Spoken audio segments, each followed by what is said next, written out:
Someone was recently asking me how I get my circles on my dot mandalas so perfectly round. And I want to walk you through some examples that I've learned, some tips and tricks that I've picked up along the way. It has to do with tools, yes, it has to do with placement, but it also has to do a lot with paint consistency. So let's walk through some of those examples now. Starting with tools, I really prefer the Happy Dotting Company set. And you can see in this tool holder, not only do I store the Happy Dotting Company tool set, but I also keep the traditional ball styluses. But what I love about Happy Dotting Company is the fact that it comes in so many different sizes. You can see that their step up is 0.5 mm at a time. This is great when you need to do some top dotting and you want to make sure your dots are perfectly sized one within the other. They go all the way up to 15.5 mm, which is, a really great size. But for the really, really big one, here I pulled from the Mark Mandalas set, and his goes up to 20 mm. As far as paint consistency is concerned, let's talk about just a regular DecoArt Americana, which is the paint of choice for most daughters as a good starting place. This is titanium white. You can see how thin it is, but it's great. It makes a perfect round circle, as does the DecoArt Metallics. That's what this one is. You can see similarly, by the way of thin consistency, there's no peaks left in the paint when I run my tool through it. Another paint that to consider is the Arteza brand. This is an Arteza metallic, or pearlescent rather. And you can see here it does leave a little peak when I'm lifting it up, and it's much thicker. Both have their applications. Let me show you what this looks like when you walk the dots. Starting with the DecoArt Americana, you can see that I'm just kissing the surface of this black cardstock with my ballpoint stylus, and it's leaving perfectly round circles. When I go in with the Arteza paint, notice the thickness of it. It's much thicker, and there's a reason for that, and I'll show you later.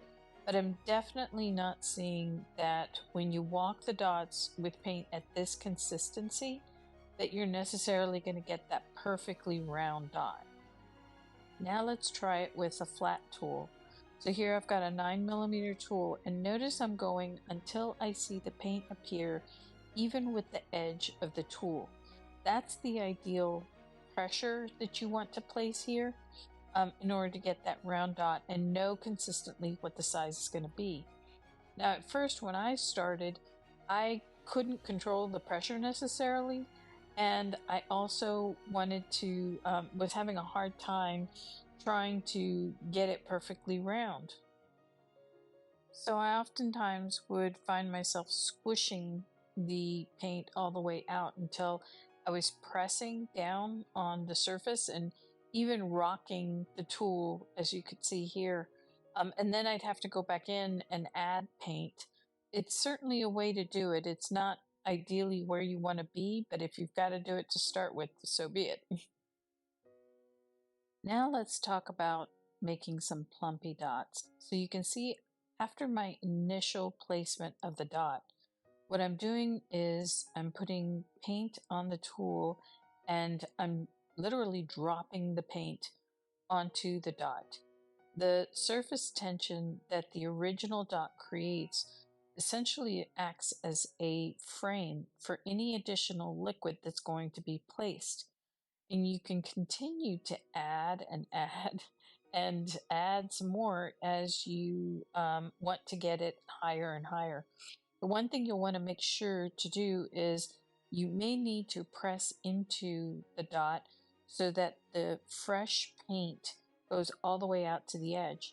Since I'm painting on cardstock, immediately the edges started to dry out as it was getting absorbed into the cardstock. So I started to press down into it to make sure all of the fresh paint goes to the edge. Now, here's another view with the DecoArt Metallics. And first of all, you want to make sure that the on the paint on the tool itself has that sort of dome shape when you're placing it, so that you get as even a dot as possible.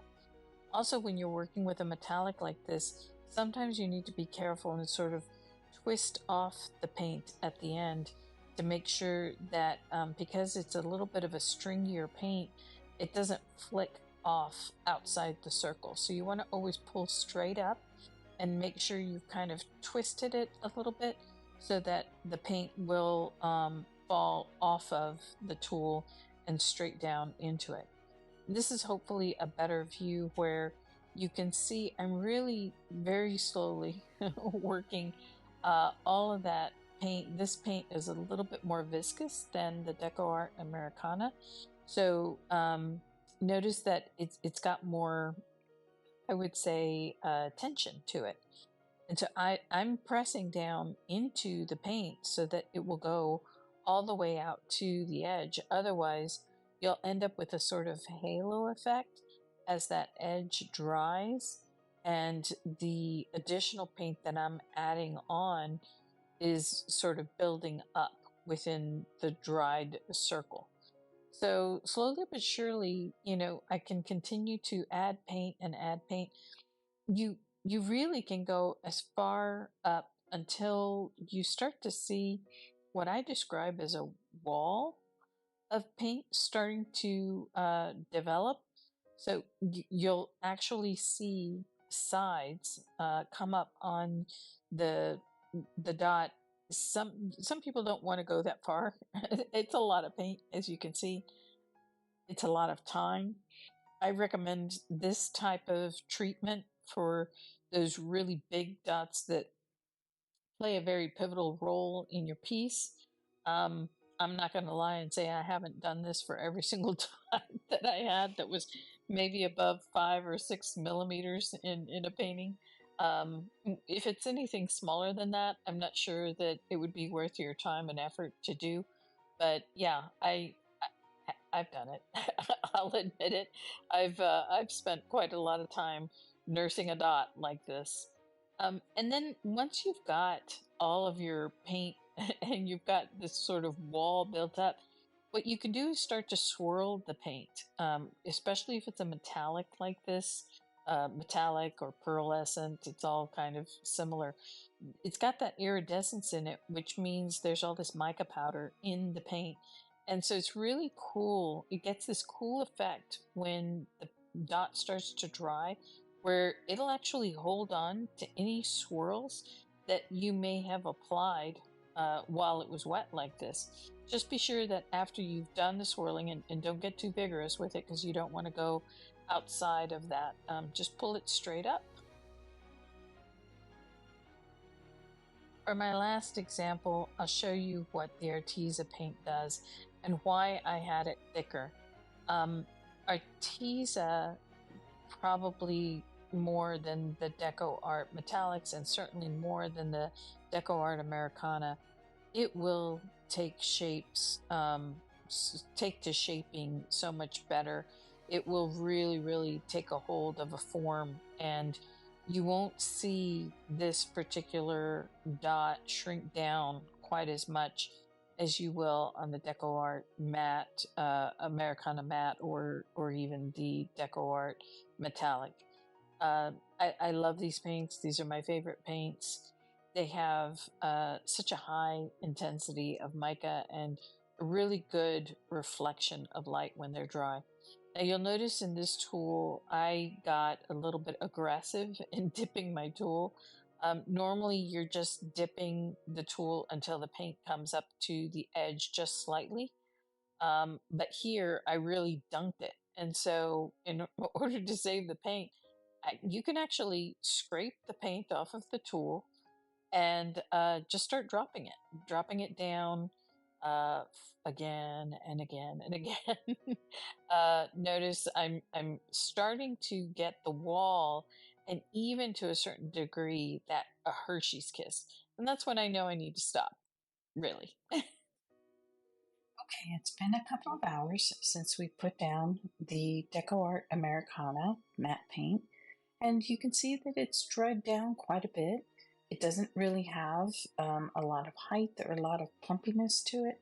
And that's the nature of the paint. It's got a lot of water in it, and so as it starts to dry, the water evaporates and it starts to go flat. This paint is really great for top dotting, and that's how I tend to use it. Here you can see how the Mox Mandala circle looks. It's a nice and big one, and I swirled in it. Now let's move on to Deco Arts Metallic, and you can see there's a little bit of that swirl that I put into it. Because this one does retain some of its plumpiness, you can see that the light catches not just on the top of the dot, but on the side of the dot. And that's the point of the plumpiness, that you want to capture as much light as possible with a dot like this, or at least that's what I try to do. So I try to make it plumpy and thick and high because it's going to catch the light on the sides as well as the top. But let's move on to the star of the show, the Arteza. And here you can see it really retained its height. Look at it, seems to glow from within. And that's because you've got multiple angles of the mica powder essentially acting in a sort of three-dimensional space, right? Not just flat surface, but the sides, the curve. It picks up the light so well. Really, really love this paint. I hope you get a chance to explore it. But, I think the most important thing is to just try different methods, try different sizes of tools, press your boundaries of your dots, essentially. Try to get larger dots and explore how to frame those dots. I think it's the wonderful thing about this particular artwork is that there's so many different ways to express yourself in it, and just have fun. Play with your dots, make them nice and plumpy.